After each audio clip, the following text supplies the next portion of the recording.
दोस्तों, किसी ने सही कहा है कि आवाज ऊंची हो तो कुछ लोग सुनते हैं, लेकिन अगर बात ऊंची हो तो बहुत सारे लोग सुनते हैं। नमस्कार दोस्तों, Bodhi thinks by YouTube channel में आपका दिल से स्वागत है। एक छोटी सी कहानी। ये कहानी एक लड़के की 24 साल का लड़का जो सेठ के यहाँ पर नौकरी करता था। उसके माँ बाप इस दुनिया में नहीं थे। जिंदगी बड़ी परेशानी में चल रही थी। वो जाता था, रोजाना पैसे कमा करके घर आता था, खाना बनाता था, खाता था, सो जाता था। एक दिन उसने देखा कि एक बूढ़ा फकीर अपनी पीठ पर 3 ठेले लेके एक शहर से दूसरे शहर की ओर जा रहा था। वह काफी बूढ़े भी थे और काफी देर से वह यूं ही सफर कर रहे थे और आखिरकार कुछ दूर और सफर करने के बाद वह चलते चलते थक कर एक पेड़ के नीचे बैठ गए। तभी उनकी नजर एक नौजवान युवक पर पड़ी जो उसी रास्ते से जा रहा था और वह भी उसी दिशा में जा रहा था जिस दिशा में उन बूढ़े फकीर को जाना था। तभी वह लड़का उन बूढ़े फकीर के पास से होकर गुजरा। इस पर वह फकीर उस लड़के से कहते हैं, सुनो बेटा, क्या तुम मेरी थोड़ी सी मदद कर सकते हो? ये ठेला बहुत भारी है और मैं बूढ़ा हो चुका हूं। मैं ज्यादा समय तक इनका बोझ नहीं उठा सकता और मैं बहुत थक भी चुका हूं। तो क्यों ना तुम मेरे एक ठेले को ले लो और मुझे उस दूसरे गांव तक पहुंचा दो। इसके बदले में मैं तुम्हें 3 स्वर्ण मुद्राएं दूंगा। वह लड़का उन फकीर की सारी बातें सुनता है और उन फकीर से कहता है, कोई बात नहीं बाबा, मैं आपकी मदद करने के लिए तैयार हूं। कहिए आपको कहां जाना है? ऐसा कहकर उस लड़के ने उन फकीर का एक ठेला उठा लिया और अपने कंधे पर ले लिया। तभी उस जवान लड़के को यह एहसास हुआ कि यह ठेला तो सचमुच बहुत भारी है। वह लड़का और फकीर दोनों रास्ते में आगे की ओर बढ़ चले। कुछ दूर आगे चलने के बाद देखते ही देखते वह गांव खत्म होने लगा और अब एक सुनसान रास्ता आगे की ओर जा रहा था। वे दोनों अपने मार्ग में मस्त होकर आगे की ओर बढ़ रहे थे। जब भीड़ से पूरी तरह से अलग हो गए तो वह लड़का उन फकीर से कहता है, बाबा, इस ठेले में आखिर ऐसा क्या रखा है जो ये ठेला इतनी वजन है? इस पर वह फकीर आदमी उस लड़के को जवाब देते हुए कहते हैं, कुछ नहीं बेटा, बस इसमें तांबे के कुछ सिक्के भरे हुए हैं, इसी कारण ये ठेले में बहुत वजन है। उन फकीर की यह बात सुनकर वह लड़का मन ही मन सोचने लगा, लगता है ये बाबा जरूर कोई व्यापारी है, तभी तो इतने सारे तांबे के सिक्के लेकर चल रहे हैं। और फिर तभी उसके मन में एक ख्याल आया कि मुझे क्या करना है। मुझे तो खाली यह ठेला दूसरे गांव तक पहुंचा है, बस इतना ही। जैसे ही उसके मन में यह ख्याल आया, उसने तांबे के सिक्कों का वह ख्याल मन से निकाल दिया और अपनी धुन में मस्त होकर वह आगे की ओर चलने लगा। चलते चलते कुछ और समय बीता और वे दोनों एक नदी के किनारे जा पहुंचे। वह लड़का हट्टा कट्टा था और काफी चुस्त और तंदुरुस्त भी था, इसलिए वह बिना सोचे समझे उस नदी में उतर जाता है, किंतु वह फकीर अब भी किनारे पर ही खड़े थे। इस पर वह लड़का उन फकीर से कहता है, क्या हुआ बाबा, चलिए आइए, हमें यह नदी पार करनी होगी, तभी तो हम उस गांव तक पहुंच पाएंगे। इस पर वह फकीर उस लड़के से कहते हैं, मैं जानता हूं बेटा कि हमें यह नदी पार करनी ही होगी, लेकिन जैसा कि तुम जानते हो मैं अब बूढ़ा हो चुका हूं और 2-2 ठेले लेकर मैं यह नदी पार नहीं कर सकता। कहीं मेरा पांव फिसल गया तो क्या होगा? क्या तुम मेरी एक और गठरी ले सकते हो? मैं तुम्हें इसके बदले भी 3 स्वर्ण मुद्राएं दूंगा। इस पर वह लड़का मुस्कुराते हुए उन फकीर से कहता है, बाबा, आप मुझे शर्मिंदा कर रहे हैं।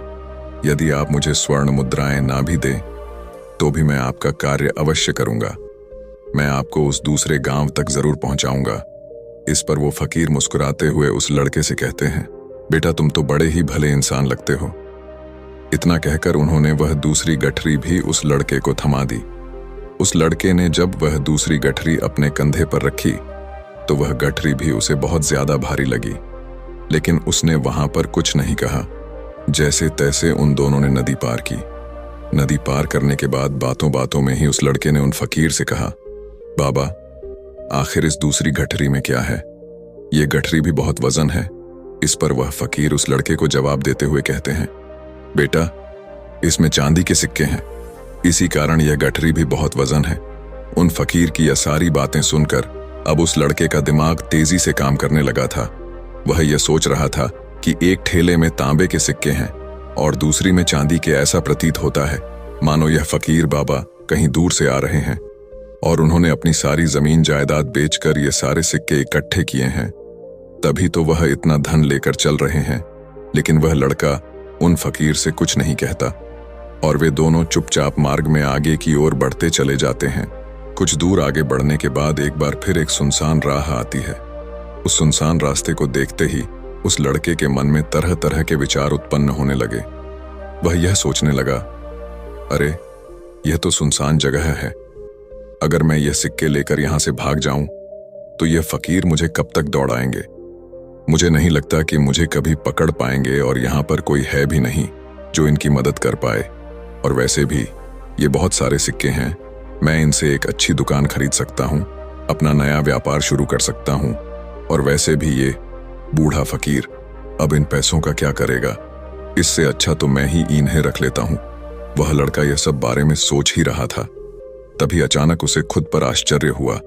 अरे मैं यह क्या सोच रहा हूं, यह फकीर बाबा न जाने कहां से आ रहे हैं और क्या खूच करके इन्होंने इतने सारे पैसे इकट्ठा किए होंगे। मुझे इनका फायदा नहीं उठाना चाहिए। नहीं नहीं, मुझे ऐसा नहीं करना चाहिए। उसने कुछ देर के लिए तो अपने मन के विचारों को काबू कर लिया, लेकिन कुछ देर बाद उसके मन के विचार उस पर देखते ही देखते हावी होने लगे। वह लड़का 2 ठेले लेकर उन फकीर के पीछे पीछे चल रहा था और कुछ दूर आगे चलने के बाद एक पहाड़ी आई। इस पर वह फकीर बाबा उस लड़के से कहते हैं, बेटा यह पहाड़ी मैं नहीं चढ़ पाऊंगा, मैं काफी बूढ़ा हो चुका हूं और मेरे घुटनों में भी दर्द रहता है। यदि तुम मेरी तीसरी गठरी भी ले लो तो मैं तुम्हें 3 और स्वर्ण मुद्राएं दूंगा, लेकिन याद रखना इसे कहीं गिराना मत, कहीं ये गठरियां खुल ना जाए। इस पर वह लड़का उन फकीर से कहता है, क्यों बाबा, आखिर इसमें ऐसा क्या है। इस पर वह फकीर उस लड़के से कहते हैं, बेटा इसमें स्वर्ण मुद्राएं हैं। यह सुनकर वह लड़का मन ही मन बहुत प्रसन्न हुआ। उसने चुपचाप वह गठरी भी उन फकीर से ले ली और देखते ही देखते वे दोनों मार्ग में आगे की ओर बढ़ने लगे। अब वह फकीर बिना कोई वजन लिए हुए आराम से पहाड़ की चढ़ाई पर चढ़ रहे थे, किंतु वह नौजवान लड़का जो पीछे था वह वजन के कारण बहुत धीरे धीरे चल पा रहा था। लेकिन जब से उसने सोने का नाम सुना था उसका मन तो छलांग मार रहा था। वह मन ही मन सोच रहा था, अगर मुझे यह सारा धन मिल जाए तो मेरा पूरा जीवन तो आराम से कट जाएगा। वैसे भी यह बाबा तो बूढ़े हो चुके हैं, भला इन्हें इतने पैसों की क्या जरूरत है, इनका जीवन तो वैसे भी कट चुका है। मैं एक काम करता हूं, यह सारे पैसे लेकर यहां से भाग जाता हूं। लड़के के मन में अनगिनत विचार उठ रहे थे। लड़के का मन अब उसकी बुद्धि पर पूरी तरह से हावी हो चुका था और उस लड़के का मन अपनी बात को सही साबित करने के लिए उससे कुछ भी कह रहा था। और तभी उस लड़के के मन में एक और विचार उत्पन्न हुआ और अब की बार वह लड़का यह सोच रहा था, लगता है यह फकीर बाबा कोई चोर है, वरना इनके पास इतनी सारे स्वर्ण मुद्राएं कहां से आएंगे। अगर ये कोई व्यापारी होते तो भला ये इस तरह से पैदल यात्रा तो नहीं करते, और अगर इनके पास इतने सारे पैसे थे तो यह कोई ना कोई साधन भी तो अवश्य कर सकते थे। लगता है ये कोई चोर है और चोर से चोरी करने में भला क्या बुराई है। यह सोचता हुआ वह लड़का अब उन फकीर से तेजी से आगे की ओर बढ़ रहा था और देखते देखते वह फकीर से आगे भी निकल चुका था। और वह यह सोच रहा था कि जैसे ही इस पहाड़ की ढलान आएगी मैं 3 गठरियां लेकर भाग जाऊंगा। इससे ये सारे पैसे मेरे हो जाएंगे और मेरी गरीबी भी हमेशा हमेशा के लिए दूर हो जाएगी। मैं जो चाहूंगा मैं वो कर पाऊंगा, मेरे पास बहुत सारा धन होगा। और देखते देखते वह दोनों पहाड़ की चोटी पर पहुंच गए और अब ढलान का रास्ता शुरू होने वाला था। तभी वह लड़का उन फकीर से नजरें बचाकर वह 3 गठरियां लेकर भागता हुआ आगे बढ़ गया। अब उसे अपना शरीर बहुत हल्का महसूस हो रहा था, मानो उसे उन 3 ठेलों का वजन तक न मालूम पड़ रहा हो। काफी दूर दौड़ते दौड़ते किसी तरह से वह अपने आप को बचते बचाते अपने घर पहुंचा। उसकी खुशी का कोई ठिकाना नहीं था। उसने सोचा, क्यों ना मैं जल्दी जल्दी इन गठरियां में से वो सारे पैसे निकाल लूं। यह सोचकर जब उसने गठरियां खोली तो पहली गठरी में उसे लोहे से जंग भरे हुए सिक्के मिले। यह देखकर उसे यकीन नहीं हुआ। इस पर उसने फटाफट दूसरी गठरी भी खोल डाली, उसमें भी उसे लोहे के जंग लगे हुए सिक्के ही निकले। यह सब देखकर वह लड़का बड़ा हैरान था। आखिर यह सब क्या हो रहा है? उन फकीर ने तो मुझसे और ही कुछ कहा था। अब उसने वह सोने वाली गठरी खोली और उसमें भी लोहे के जंग लगे हुए सिक्के ही निकले। यह देखकर वो लड़का बड़ा क्रोधित हुआ। उसने सोचा, उन फकीर ने मुझसे झूठ क्यों कहा? उन्होंने मुझसे ऐसा क्यों कहा कि एक में तांबे के सिक्के हैं, एक में चांदी के और तीसरे में स्वर्ण मुद्राएं हैं। वह यह सब सोच ही रहा था कि तभी उसकी नजर उस थैले में पड़े एक पत्र पर पड़ी। उसने वह पत्र उठाया और उस पत्र में लिखा था, यह पूरा नाटक ईमानदार व्यक्ति की खोज करने के लिए रचा गया है और मैं इस राज्य का राजा हूं। मेरी कोई संतान नहीं और इसीलिए मैंने यह षड्यंत्र रचा है ताकि मैं अपने राज्य में किसी एक ऐसे ईमानदार व्यक्ति की खोज कर सकूं जो मेरे बाद इस राज्य का राजा बन सके और इस राज्य भार को संभाल सके। और इस राज्य का भार वही संभाल सकता है जो पूरी तरह से ईमानदार हो, जिसके मन में किसी प्रकार का कोई लालच ना हो। इतना पढ़ते ही वह लड़का जोर जोर से चिल्लाने लगा। वह सर पकड़कर बैठ गया। वो यह जानता था कि यदि वह अपने मन के विचारों पर काबू कर लेता तो उसका जीवन संवर सकता है, लेकिन वह अपने मन के विचारों पर काबू नहीं कर पाया। दोस्तों, महात्मा बुद्ध कहते हैं कि मन ही सब कुछ है। आप जो सोचते हैं वही बनते हैं। इसलिए आपका सबसे बड़ा दुश्मन भी आपको उतना नुकसान नहीं पहुंचा सकता जितना कि आपके मन के यह अनियंत्रित विचार पहुंचा सकते हैं। महात्मा बुद्ध कहते हैं, अपने भीतर ध्यान से देखो। हमारे भीतर जो विचार चल रहे हैं वही विचार शब्द बनते हैं और शब्द कर्म के रूप में प्रकट होते हैं। बार बार दोहराने पर कर्म बर्ताव में बदलता है और धीरे धीरे समय के साथ बर्ताव चरित्र में परिवर्तित हो जाता है और यही चरित्र हमारे भाग्य का निर्माण भी करता है। इसलिए हमें हमेशा अपने विचारों के प्रति सजग होना बहुत आवश्यक है। हमें जागरूक होना बहुत आवश्यक है। हमें यह जानना जरूरी है कि हमारे मन में किस प्रकार के विचार आ रहे हैं। आगे महात्मा बुद्ध कहते हैं कि कमजोरी हमेशा छोटे विचार से शुरू होती है। यह एक बीज के रूप में होती है और यदि इस बीज को नष्ट न किया जाए तो यह छोटा सा विचार बहुत जल्द ही एक विशाल वृक्ष का रूप ले लेता है और हमारी बुद्धि की सोचने और समझने की क्षमता को पूरी तरह से नष्ट कर देता है। जिस प्रकार आपने इस कहानी में देखा किस प्रकार उस जवान लड़के का मन उस पर हावी हो चुका था और उसकी सही और गलत सोचने की क्षमता पूरी तरह से नष्ट हो चुकी थी, जिस कारण वह यह समझ नहीं पाया कि उसे क्या करना चाहिए और उसके लालच ने उसके भीतर इतनी ऊर्जा भर दी कि वह तीनों ठेले उठाकर इतनी तेजी से वहां से भागता आगे भी बढ़ गया। इसीलिए जब आपके मन में पहली बार कोई गलत विचार उत्पन्न हो तभी उसे जड़ से उखाड़ देना चाहिए, अन्यथा वह विशाल वृक्ष का रूप लेगा और आपको किसी न किसी गलत राह पर वह ढकेल ही देगा। आप चाहकर भी उसे रोक नहीं पाएंगे। लेकिन अब आपके मन में यह प्रश्न उठ रहा होगा कि हम भला अपने मन के विचारों को कैसे नियंत्रित करें। हमारा मन तो इतना चंचल है, वह इतना शक्तिशाली है कि वह हम पर हावी हो ही जाता है। हम चाहकर भी उस पर नियंत्रण नहीं कर पाते। इसका जवाब में महात्मा बुद्ध हमें दो बातें समझाते हैं। पहली बात, सही इरादा विकसित करो। कई बार आपने देखा होगा कि आपके मन में कुछ और होता है किंतु आप कहते कुछ और है, क्योंकि आपके मन के भीतर जो कुछ बसा है वही आपके मुख से बाहर भी निकल रहा है। लेकिन जब हमसे वह गलती हो जाती है तो उसके बाद हमारा मस्तिष्क अच्छी तरह से काम करना शुरू कर देता है। हमारे सोचने और समझने की क्षमता एक बार फिर से जागृत हो जाती है और ऐसी अवस्था में हमें यह एहसास होता है कि हमसे गलती हो गई है और फिर हमारा मन दुखी हो जाता है। हमारा मन अफसोस से भर जाता है और इस भारीपन और दुख से बचने के लिए महात्मा बुद्ध हमें सही इरादा विकसित करने के लिए कहते हैं। इसके लिए जब भी आप कोई कार्य करने जा रहे हो तो सबसे पहले आपको यह खुद से पूछना चाहिए कि जो कुछ भी मैं करने जा रहा हूं इसके पीछे मेरा इरादा क्या है।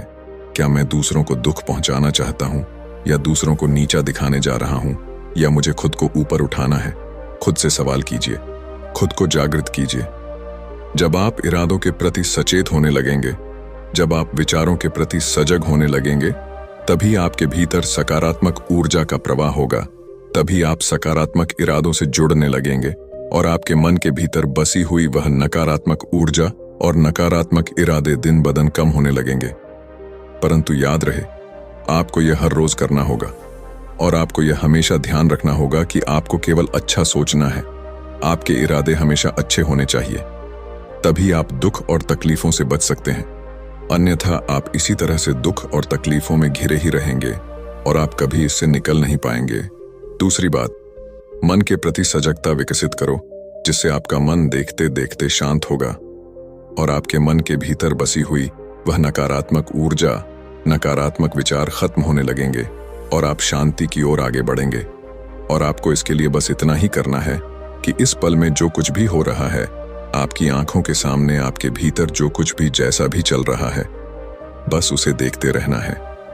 अपने मन के अच्छे बुरे विचार, अपनी भावनाएं और अपनी यादों पर बिना प्रतिक्रिया दिए उन्हें केवल देखते रहना है, जिससे आपके मन के सारे विचार देखते ही देखते खत्म होने लगेंगे।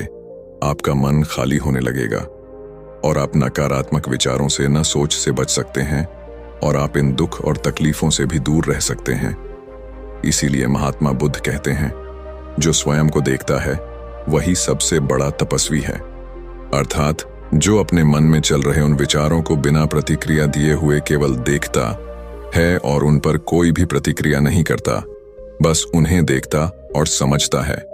वास्तविकता में वही मन पर नियंत्रण भी कर सकता है और वही अपना जीवन सुखी और खुशहाली तौर पर जी सकता है। इसलिए यदि आप भी अपने जीवन को सुखी और खुशहाल बनाना चाहते हैं तो आपको सबसे पहले अपने मन पर नियंत्रण साधना ही होगा। अपने मन को खाली करना ही होगा। अपने मन के विचारों के प्रति आपको सजग होना ही होगा। दोस्तों, उम्मीद है कि आपने आज की इस वीडियो से जरूर कुछ ना कुछ सीखा होगा। तो इस वीडियो को लाइक और अपने दोस्तों के साथ शेयर भी जरूर कीजिएगा और हमें ऐसे ही सपोर्ट करने के लिए चैनल को सब्सक्राइब और घंटी बटन को जरूर दबा दीजिएगा। चलिए मिलते हैं फिर अगली वीडियो में। तब तक के लिए अपना ख्याल रखें। धन्यवाद और नमो बुद्धाय।